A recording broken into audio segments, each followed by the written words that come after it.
정경심 교수 구속 이후 첫 검찰개혁 촉구 집회가 서울 여의도와 서초동에서 열렸습니다. 광화문에선 대통령 퇴진을 요구하는 보수단체들의 대규모 집회가 진행됐습니다. 박정희 전 대통령의 서거 40주기 추도식이 서울과 경북 구미에서 열렸습니다. 박 전 대통령에 대한 역사적 공과 논란과 함께 보수 진영의 갈등도 표출됐습니다. 어제 저녁 김해공항을 출발한 제주항공 여객기가 기체 이상으로 회항했습니다. 승객들은 기체가 심하게 흔들리면서 40여 분 동안 극심한 공포감을 느꼈다고 증언했습니다. 그룹 방탄소년단이 6개월간의 월드투어 마지막 일정으로 서울 공연을 시작했습니다. 그런데 동행인 입장을 악용한 신종 암표 사기가 기승을 부리고 있습니다.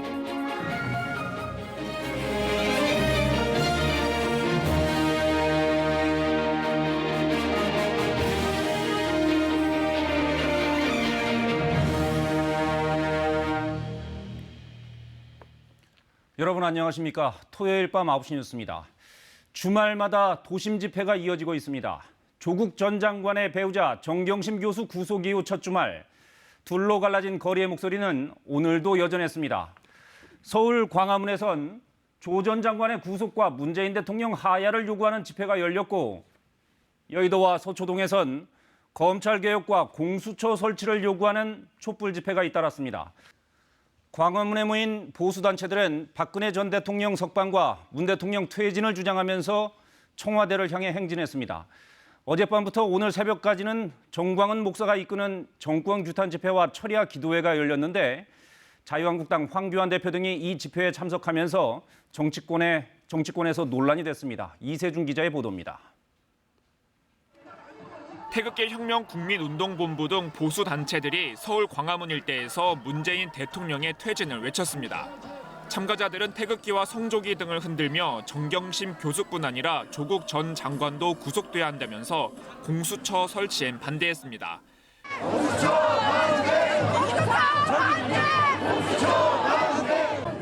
집회를 마친 뒤엔 청와대가 있는 효자동 방향으로 행진을 이어갔습니다.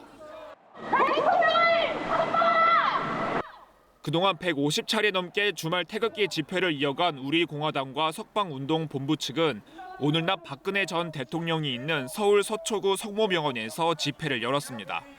박 전 대통령의 석방과 탄핵 무효를 외친 집회 참가자들은 오후 늦게 광화문으로 이동해 집회를 이어갔습니다. 앞서 어젯밤에는 정광훈 목사가 대표로 있는 범국민투쟁본부가 3차 투쟁대회를 열고 문재인 대통령의 하야, 공수처법 폐지 등을 주장했습니다. 여기엔 자유한국당 황교안 대표와 나경원 원내대표 등 일부 의원들이 개인 자격으로 참가하기도 했습니다. 집회 참가자들은 오늘 새벽까지 철야 기도회를 이어갔습니다. 이를 두고 더불어민주당 홍익표 수석 대변인은 황교안 대표가 대통령 하야를 주장하는 허무맹랑한 집회까지 참석한 것은 헌정 파괴 전문가임을 자임하는 것인지 의문이라고 비판했습니다. 이에 대해 한국당 이창수 대변인은 조국을 앞세워 헌정 파괴를 자행해온 민주당이 야당 대표를 비난하는 것은 자유로운 의견 개진을 입막음하려는 악의적인 의도라고 즉각 반박했습니다. KBS 뉴스 이세준입니다. 그런가 하면 서울과 구미에서 열린 박정희 전 대통령 40주기 추도식에는 자유한국당과 우리공화당 지도부 등 보수 정치인들이 대거 참석했습니다. 총선을 앞두고 보수 통합 목소리가 나오는 상황이어서 더 눈길을 끌었습니다. 하지만 현장에선 한국당 지도부를 비난하는 고성이 터져 나오는 등 소동을 빚기도 했습니다. 김준범 기자입니다. 서울 현충원 추도식. 둘째 딸 박근영 씨를 비롯해 보수 인사들이 대거 참석했습니다. 한국당 투톱도 나란히 모습을 보였는데 새누리당 이후 한국당 지도부의 추도식 참석은 4년 만입니다. 우리공화당 홍문종, 조원진 공동대표 등 보수 정치인들이 대거 참석했는데 최근 보수통합 논의와 맞물려 눈길을 끌었습니다. 추도식 중엔 박근혜 전 대통령과 관련된 언급이 계속 이어졌습니다. 가짜 뉴스에 속아서 진실을 직시하지 못하고 끌려다닌 것이 사실입니다. 위대한 혁명가시여, 당신의 딸인 우리가 구하겠습니다.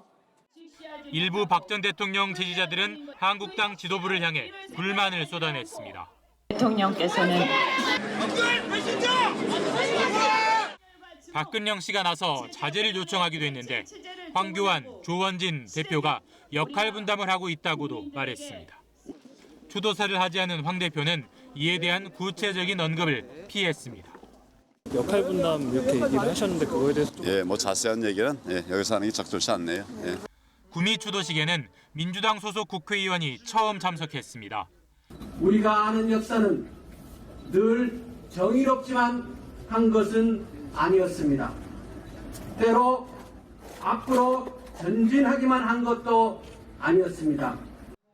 민주당 소속 장세용 구미시장은 박정희에 대한 평가는 역사의 몫이라고 했는데 보수단체 회원들이 항의하며 소란이 일기도 했습니다.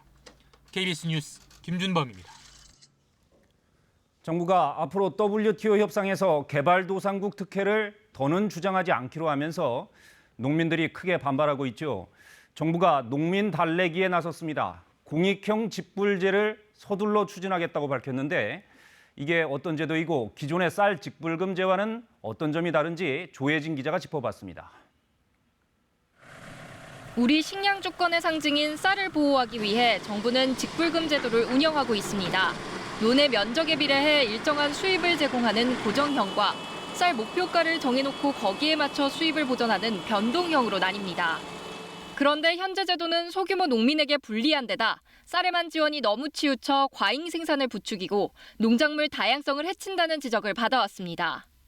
지금 대농들만 좀 이익을 보고 있는데 그 부분을 편하게 전 소농들에게 조금 더 주자는 이야기죠. 축산의 초지 같은 데는 직불금이 나가지도 않고 있기 때문에. 정부가 추진하는 공익형 직불제는 직불금 적용 대상을 농작물 전체로 확대합니다. 소규모 농가일수록 보조금 지원을 늘리고 벼농사 위주였던 지원의 다변화에 농업 체질 개선을 유도합니다. 특히 공익형 직불금은 WTO에서 감축해야 하는 정부 보조금에 해당하지 않아 앞으로의 통상 문제를 돌파할 해법이라는 게 정부 판단입니다. 직불금 예산을 안정적으로 확보할 수 있도록 최대한의 노력을 경주해 나가겠습니다. 이미 지난해부터 법 개정안이 다수 발의돼 있지만 국회 파행으로 1년째 처리되지 못한 상태입니다. 정부가 올해 안에 법 통과를 추진하겠다고 밝힌 가운데 농민단체들은 관련 예산을 올해 2배 수준으로 크게 늘릴 것을 요구하고 있습니다. KBS 뉴스 조혜진입니다. 화성 연쇄살인 8차 사건으로 20년간 옥살이를 한 윤모 씨가 오늘 참고인 자격으로 경찰에 출석했습니다. 이춘재 자백의 신빙성을 확인하기 위한 조사에 응한 건데요. 재심을 준비하고 있는 윤 씨는 이춘재가 이제라도 자백을 해줘서 고맙다고 말했습니다. 오연태 기자가 보도합니다. 윤모 씨는 오후 1시 반쯤 경찰에 출석했습니다. 앞서 경찰은 윤 씨를 상대로 면담과 정식 조사를 각각 한 차례씩 진행했습니다. 두 번째 정식 조사 전 윤 씨는 화성 연쇄살인을 자백한 이춘재에 대한 심경을 밝혔습니다. 솔직히 이춘재에게 고맙다고 생각한다며 이 씨가 자백을 안 했다면 내 사건도 묻혔을 것이라고 말했습니다. 윤 씨는 또 30년 전 언론사들이 기사를 잘못 내서 20년을 옥살이했다며 그때 언론사들은 뭐 했는지 묻고 싶다고 덧붙였습니다. 경찰은 윤 씨를 상대로 30년 전 범인으로 잡혀 조사를 받은 경위와 조사 과정 등을 물었습니다. 윤 씨는 30년 전 2심 재판부터 줄곧 강압 수사 때문에 하지 않은 일을 자백했다고 주장하고 있습니다. 쪼그리 한두번 생각나고 비렸다 앉았었다. 그래서 누가 몇 대 때렸어. 경찰은 윤 씨의 과거 수사 내용과 현재 진술을 토대로 이춘재 자백의 신빙성을 따져볼 계획입니다. 이춘재는 그림을 그릴 정도로 범행 장소를 자세히 기억하고 있고 범인만이 할 수 있는 내용을 진술하기도 했습니다. 재심 준비에 필요한 수사 기록 일부를 경찰에서 받은 윤 씨 측은 과거 체포 과정 등이 담긴 기록의 추가 공개를 요구할 예정입니다. 이에 대해 경찰 관계자는 수사가 더 진행되면 공개할 수 있는 기록이 늘어날 수도 있다고 밝혔습니다. KBS 뉴스 오연태입니다. 어제 저녁 김해공항을 출발한 제주항공 여객기가 기체 이상으로 회항했습니다. 승객들은 기체가 심하게 흔들리면서 회항하는 40여 분 동안 극심한 공포를 느꼈다고 증언했습니다. 윤보미 기자가 보도합니다. 어젯밤 8시 50분쯤 김해를 출발해 김포로 가던 제주항공 여객기. 이륙 20분쯤 뒤 기체가 흔들리기 시작했고 실내등이 꺼지면서 비상탈출에 대비하라는 안내방송이 나왔습니다. 비상 탈출할 가능성이 있습니다. 그럴 땐 우왕좌왕하시면 안 되고 모든 짐 다 버리셔야 됩니다. 모든 짐. 승객 182명은 40분 넘게 공포에 떨어야 했습니다. 짐을 다 버리시고 구두를 버리시고 막 엎드리시라면서 막 이러고 막 그때부터 막 심장이 뛰기 시작하는 거예요. 그때 아이고 이제 죽었구나 싶대요. 김해로 회항에 무사히 착륙했지만 승객들은 거세게 항의했습니다. 이륙도 1시간 20분 정도 늦어져 기체에서 대기했다며 항공사 측이 문제를 인지하고도 무리하게 운항했다는 겁니다. 특히 회항한 여객기 기종은 보잉 737NG 계열로 동체 균열 문제 때문에 최근 국토부가 검사까지 한 기종입니다. 그러나 국토부와 제주항공은 이번엔 자동 조종 장치 문제로 동체 균열과는 무관하다는 입장입니다.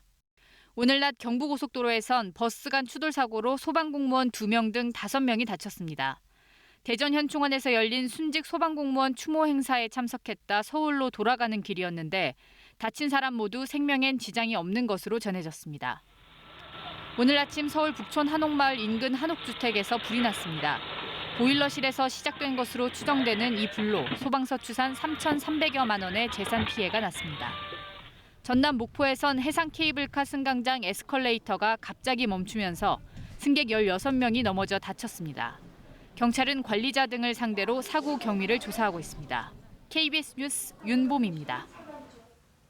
가사도우미를 성폭행한 혐의를 받는 김준기 전 DB그룹 회장이 오늘 새벽 구속됐습니다.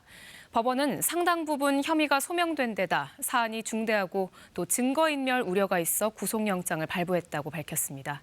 최유경 기자입니다. 가사도우미를 성폭행하고 비서를 성추행한 혐의를 받는 김준기 전 DB그룹 회장에 대해 오늘 새벽 구속영장이 발부됐습니다. 어떤 부분 소명하셨습니까? 변호인 통해가지고 의혹 전면 부인하셨는데 관련 증거 어떤 겁니까? 지난 23일 새벽 미국에서 귀국한 김 전 회장이 인천공항에서 체포된 지 사흘 만입니다. 법원은 범죄 사실 가운데 상당 부분 혐의가 소명되고 사안이 중대하며 증거인멸에 우려가 있다고 영장 발부 사유를 설명했습니다. 앞서 김 전 회장은 2017년 9월 자신의 비서를 강제추행한 혐의로 피소됐습니다. 지난해 1월엔 자신의 별장에서 일하던 가사도우미를 성폭행한 혐의로도 고소당했습니다. 경찰은 곧바로 수사에 착수했지만 2017년 7월 질병 치료를 이유로 미국으로 출국한 김 전 회장이 출석 요구에 응하지 않아 어려움을 겪어왔습니다. 사실상 해외 도피라고 보고 경찰이 지난해 5월 기소 중지 의견으로 사건을 검찰에 넘기면서 수사가 잠정 중단되기도 했습니다. 하지만 경찰이 여권 무효화, 인터폴 수배에 이어 지난 7월 법무부에 범죄인 인도 청구를 요청하자 김 전 회장이 귀국했고 수사는 급물살을 타게 됐습니다. 조사 과정에서 진실을 밝히겠습니다. 김 전 회장 측은 그동안 합의하에 이뤄진 관계고 진실을 밝히기 위해 귀국한 것이라며 혐의를 모두 부인해왔습니다. KBS 뉴스 최유경입니다. 액상형 전자담배가 정부의 사용 중단 권고 사흘 만에 사실상 퇴출됐습니다. GS25와 CU에 이어 세븐일레븐과 이마트24까지 오늘부터 액상형 전자담배 신규 공급을 중단하기로 했습니다. 보도에 차정인 기자입니다. 한 점원이 전자담배 진열대에서 일부 제품을 꺼내 눈에 띄지 않는 곳으로 옮깁니다. 국내 9,500여 개의 가맹점을 보유한 편의점 세븐일레븐이 오늘부터 액상형 전자담배 4개 품목의 신규 공급을 중단하기로 했습니다. 중단 대상 품목은 쥬랩스의 트로피칼, 딜라이트, 크리스프 3종과 KT&G의 시드 쿤드라 1종입니다. 본사 지침에 따라서 사용 중단 권고 안내문을 부착하였고 또 고객에게 잘 보이지 않는 곳으로 해당 액상 전자담배를 이동 조치시켰습니다. 편의점 이마트24도 같은 제품 4종에 대한 신규 공급을 잠정 중단한다고 밝혔습니다. 이마트24와 세븐일레븐은 다만 남아있는 재고는 소진될 때까지 판매를 유지하기로 했습니다. 정부는 앞서 지난 수요일 중증 폐질환 유발 논란이 일고 있는 액상형 전자담배에 대해 사용 중단을 권고했습니다. 발표 다음 날 편의점 GS25가 판매를 중단했고 어제는 CU도 추가 공급을 중단하겠다고 밝혔습니다. 국내 편의점 매장의 90% 이상을 차지하는 4개 업체가 조치에 나선 겁니다. 정부는 유해성 분석에 속도를 내겠다는 입장입니다. 액상형 전자담배에 대한 성분 분석이 거의 마무리 단계에 가 있습니다. 그래서 그 분석도 빨리 조속히 마무리해서 정부가 후속 조치를 취할 수 있도록 관계부처와 협의를 하도록 하겠습니다. 편의점 업계는 향후 정부의 성분 검증과 관련 방침이 확정되면 적극 협조할 계획이라고 밝혔습니다. KBS 뉴스 차정인입니다. 프로야구 한국 시리즈에서 두산이 3년 만에 우승을 차지했습니다. 두산은 오늘 4차전에서 연장까지 가는 혈전 끝에 대역전극을 펼치며 키움을 꺾고 4연승을 거뒀습니다. 신수빈 기자입니다. 연장 10회 마운드에 선 두산 노장 투수 배영수가 마지막 아웃 카운트를 잡아냅니다. 두산이 3년 만에 한국 시리즈 정상에 올라서는 순간입니다. 한국 시리즈 내내 두산의 집중력은 놀라웠습니다. 8대4로 뒤졌던 5회 두산의 대역전극이 시작됐습니다. 선두타자 국혜성이 2루타로 문을 열고 나가자 계속해서 안타가 터져 나왔습니다. 점수는 한 점 차. 베테랑 오재원이 좌중간에 떨어지는 깊숙한 타구로 단숨에 경기를 뒤집었습니다. 9회 말 키움의 동점을 허용하며 연장으로 이어졌지만 더 이상은 없었습니다. 연장 10회 오재일의 결승타로 다시 역전에 성공한 두산. 오재일은 김재환의 쐐기타에 홈까지 밟으며 팀의 승리를 이끌었습니다. 4승으로 끝날지 몰랐는데 또 쉽지 않았지만 그래도 화끈하게 이긴 것 같아서 너무 기분 좋습니다. 정규리그 마지막 날 1위를 확정지은 두산은 한국 시리즈에서도 4연승에 완승을 거두며 3년 만에 통합 우승을 차지했습니다. 선수들이 자존심인 것 같아요. 이번만큼은 꼭 우승을 하자. 선수들끼리 너무 잘 뭉쳤던 것 같아요. 마지막까지 치열했던 이번 시즌 두산의 통합 우승으로 마무리됩니다. KBS 뉴스 신수빈입니다. 제21호 태풍 부알로이의 영향으로 집중호우가 쏟아진 일본에서 최소 10명이 숨지고 1명이 실종된 것으로 잠정 집계됐습니다. NHK 방송은 일본 지바현과 후쿠시마 현에 폭우에 따른 인명피해가 집중됐다면서 이같이 밝혔습니다.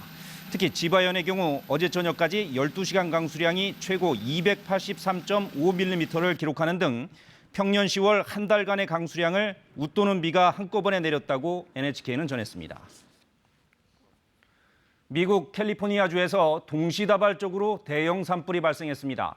강한 바람을 타고 산불이 주택가로 급속히 번지면서 주민 수만 명이 대피했습니다.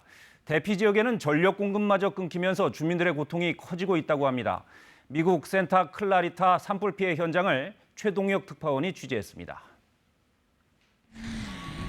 시뻘건 불꽃이 강풍을 타고 삽시간에 번집니다. 솟구치는 화염은 순식간에 주택을 집어삼킵니다. 남캘리포니아에 발생한 대형 산불이 번지면서 주택 만여 채를 위협하고 있고 주민 4만여 명이 대피했습니다.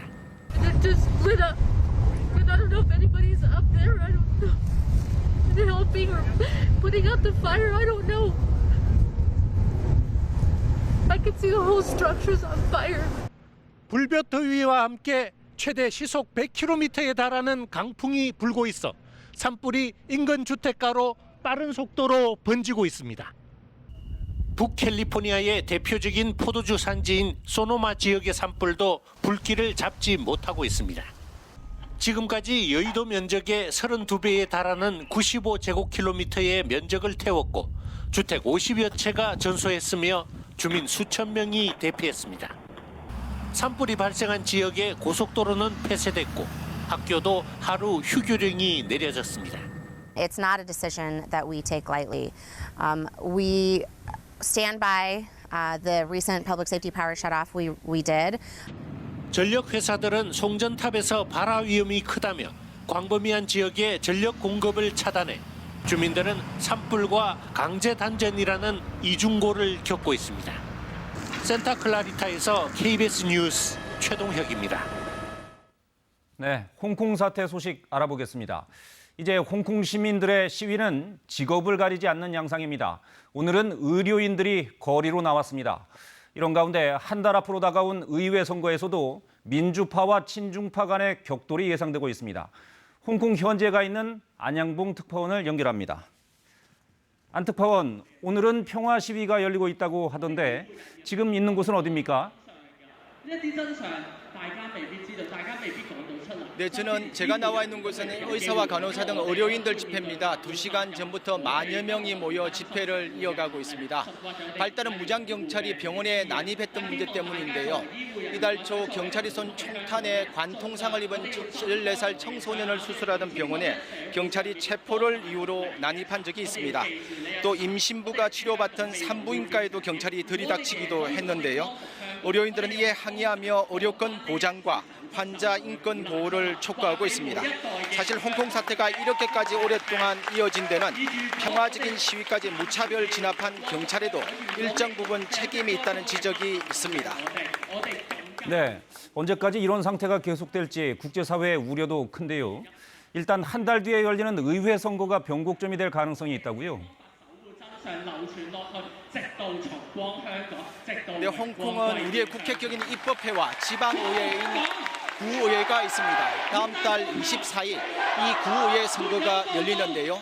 18개 구에서 452명을 뽑습니다.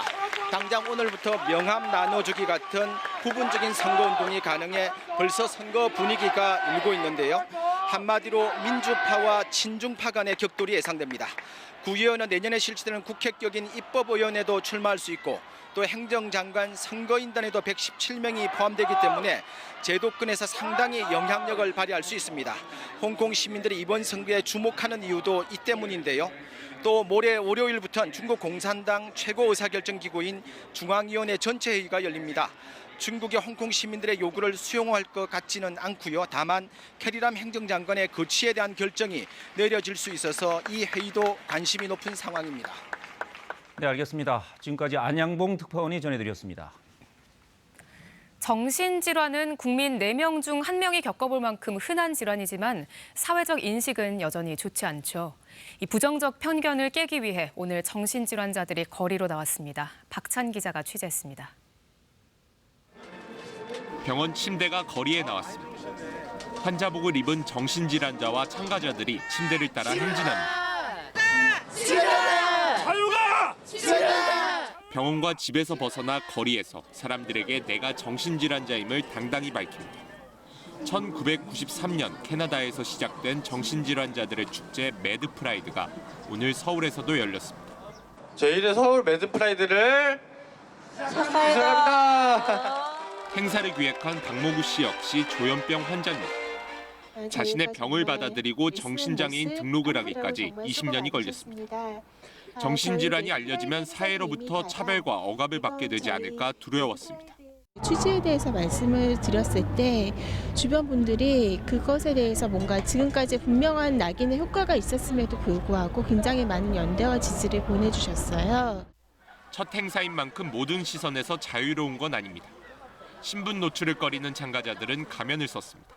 행진을 하기 부담스러우신 분들이 다 약간 얼굴을 가리고 자유롭게 참여할 수 있게끔 그렇게 한 거라고 들어서 저희도. 국내에서 한 번이라도 정신질환을 경험해본 사람은 4명 가운데 1명꼴입니다. 하지만 여전히 정신질환이 직업 제한 사유가 되고 막말의 도구로 희화화되고 있습니다. KBS 뉴스 박찬입니다. 최근 중남미 곳곳에서도 격렬한 반정부 시위가 벌어지고 있습니다. 대중교통 요금 인상, 또 개표 조작 논란 등으로 촉발된 이 시위들의 이면에는 소득 양극화와 부패 정치에 대한 시민들의 깊은 분노가 담겨 있습니다. 칠레 산티아고에서 이재환 특파원이 취재했습니다. 칠레 수도 산티아고 도심에 수만 명의 시민들과 경찰이 돌과 물대포로 맞섭니다. 비상사태 선포 8일째. 대통령이 복지 개선안을 발표하며 고개를 숙였지만 성난 민심을 달래지 못했습니다. 19명이 숨지고 이 중 5명은 진압 과정에서 숨졌다는 인권단체의 발표에 시위는 격렬해졌습니다. 시위는 지하철 요금 30배속, 우리 돈 50원 인상에서 촉발됐습니다. 시위 시민들은 이번 시위를 지하철 요금 30페소 인상 때문이 아니라 30년간 국가에 대한 불만을 표출하고 있는 것이라고 말하고 있습니다. 상위 부자 10%와 하위 10%의 소득 격차가 39배에 달하는 양극화에다 임금보다 전기와 가스 등의 생활 물가가 더 빠르게 오르자 분노가 폭발한 겁니다. ¿Qué ocurre en la realidad? Nosotros estamos marchando pacíficamente. ¿Por qué?